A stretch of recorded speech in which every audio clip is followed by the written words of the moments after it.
आज हम इस वीडियो में जानेंगे विभाजन के बाद भारत की 3 ऐसी रियासतें जो स्वतंत्र रहना चाहती थी, भारत में विलय नहीं करना चाहती थी। तो उसमें आएगा पहला हैदराबाद, दूसरा जूनागढ़ और तीसरा जम्मू कश्मीर। तो चलिए हम शुरू से और विस्तार से सबके बारे में समझते हैं। तो सबसे पहले हम जानेंगे कि आज़ादी के बाद भारत के पास 3 मुख्य चुनौती थी, जिसमें पहला है एकता के सूत्र में भारत को बांधे रखना। ये सबसे बड़ी चुनौती थी कि कैसे भारत सबको एक साथ लेके चले। दूसरी चुनौती थी लोकतंत्र को कायम रखना, क्योंकि आज़ादी के बाद से ही भारत में लोकतंत्र को लाना चाहते थे। और तीसरी चुनौती थी कोई ऐसा विकास जिससे समूचे समाज का भला हो, क्योंकि उस टाइम अमीर कुछ ज़्यादा अमीर थे और गरीब बहुत ज़्यादा ही गरीब थे।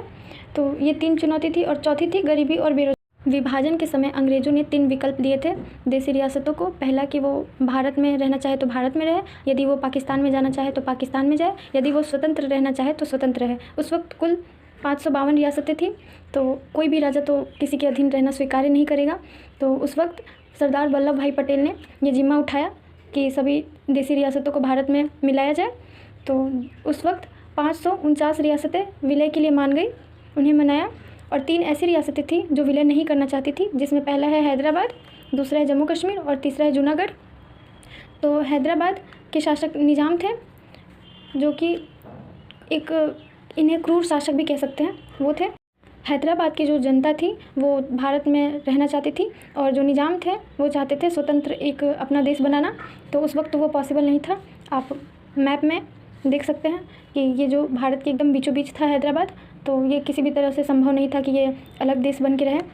तो उस वक्त वहाँ की जनता ने विद्रोह कर दिया, और निज़ाम ने बहुत क्रूरता के साथ उस विद्रोह को दबाने के लिए वहाँ पे सैनिकों से आक्रमण करवाया, काफ़ी लोगों की जानें गई। तो इसके लिए भारत के सैनिकों ने वहाँ पे 1948 के सितंबर में भारतीय सेना निज़ाम के सैनिकों पर काबू पाने के लिए हैदराबाद पहुँच गई और उसे भारत में विलय कर लिया। जूनागढ़ के बारे में जान लेते हैं, फिर आएंगे जम्मू कश्मीर पे। तो जूनागढ़ के जो शासक थे वो मुस्लिम थे और जनता हिंदू बहुल थी। तो वहाँ की जनता से जनमत संग्रह करवाना था। तो जब पाकिस्तान चाहती थी उस वक्त कि जूनागढ़ पाकिस्तान में मिल जाए, पाकिस्तान ने इसके लिए जूनागढ़ को काफ़ी उकसाया भी था कि वो पाकिस्तान में मिल जाए या स्वतंत्र रहे, पाकिस्तान उसकी मदद करेगा। लेकिन वहाँ की जनता ने विद्रोह किया, और जब वहाँ पे बात हुई वोटिंग कराने की, तो जब वोटिंग कराई गई तो मात्र 100 वोट ही पाकिस्तान को मिले, बाकी के सारी वोट भारत को मिली। तो इस तरीके से जूनागढ़ का भी विलय हो गया भारत में।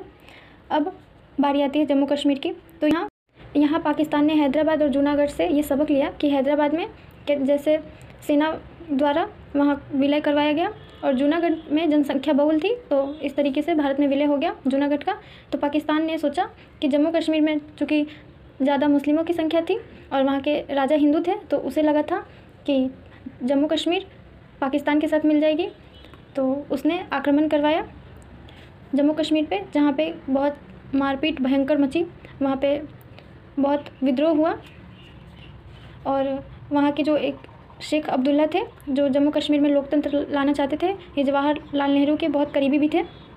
तो ये चाहते थे कि वहाँ पे लोकतंत्र आए। और वहाँ के जम्मू कश्मीर के जो राजा है हरी सिंह, वो चाहते थे स्वतंत्र रहना। अब चूँकि पाकिस्तान ने हमला किया था जम्मू कश्मीर पे, तो वहाँ के राजा हरी सिंह ने सोचा कि अब रियासत तो हाथ से जाएगी ही, जान भी नहीं बचेगी, क्योंकि पाकिस्तान में मुस्लिम जनसंख्या बहुल थी और ये एक हिंदू राजा थे, तो इसलिए इनको जान का भी खतरा था। और दूसरी तरफ इन्होंने सोचा कि भारत में भी तो हाथ से सत्ता चली ही जाएगी, लेकिन जान बची रहेगी, क्योंकि ये एक लोकतांत्रिक देश था। और तो इसलिए उन्होंने उस वक्त भारत से मदद मांगी कि आके यहाँ जो आक्रमण हुआ है इसे रोक के।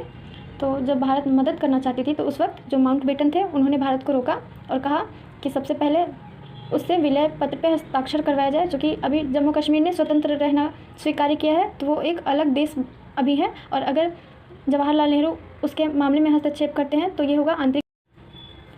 तो जवाहरलाल नेहरू ने भी कहा हरी सिंह से कि पहले वो विलय पत्र पे हस्ताक्षर कर दे, उसके बाद भारत उनकी मदद करेगा।